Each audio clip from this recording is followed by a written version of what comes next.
Harper One and HarperAudio present The Long Loneliness, the autobiography of the legendary Catholic social activist by Dorothy Day, read by Nancy Linari.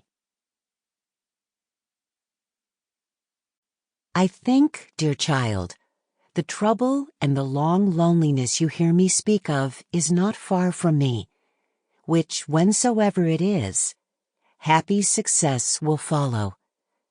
The pain is great, but very endurable, because he who lays on the burden also carries it. Mary Ward, English nun, 1585 to 1645. Introduction. In the mid-1970s, I took a freshman seminar I taught at Harvard College to New York City. We had been reading about the life of poor people in the early decades of this century, as described by writers such as James A.G. and George Orwell, and we were lucky to be invited to meet with another writer who had spent years documenting the experiences of hard-pressed people, down on their luck, in the urban precincts of America. Dorothy Day was then in her 70s and ailing with congenital heart disease. Yet she was more than willing to converse with us, tell us of her experiences as someone who had observed the poor and struggled on their behalf for over half a century. We met her in St. Joseph's House on 36 East 1st Street in Manhattan's Lower East Side, at the edge of what used to be the Bowery. Her home was a hospitality house that belonged to the Catholic worker, a social, religious, cultural, and political movement that she and Peter Maurin founded in 1933, at the height of the Great Depression. In that building, she occupied one small room, most modestly furnished. We met her in a downstairs kitchen, where every day the poor were served a free hot lunch.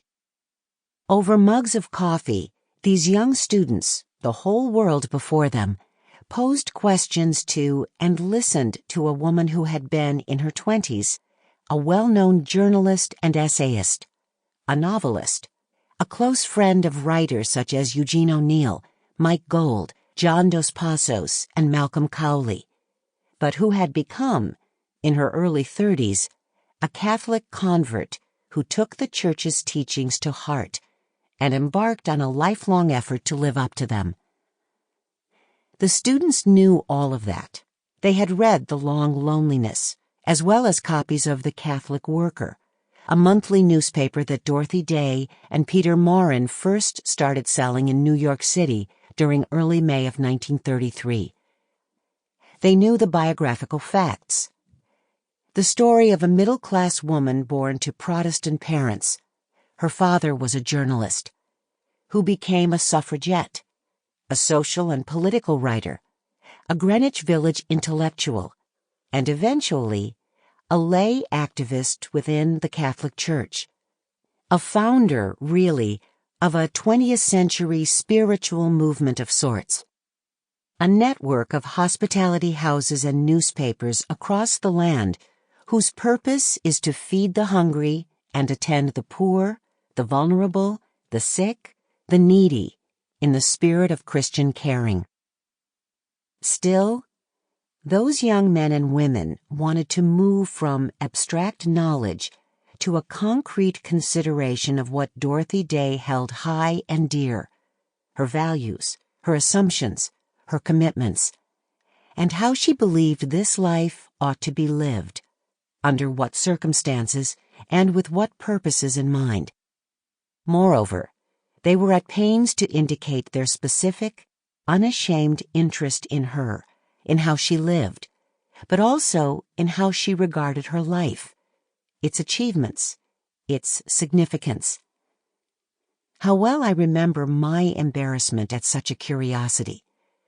An unseemly interest, I thought, and an ironic one, given the well-known efforts of the person in question to draw attention away from herself and toward the people whose interests, whose material and spiritual causes she had so insistently championed.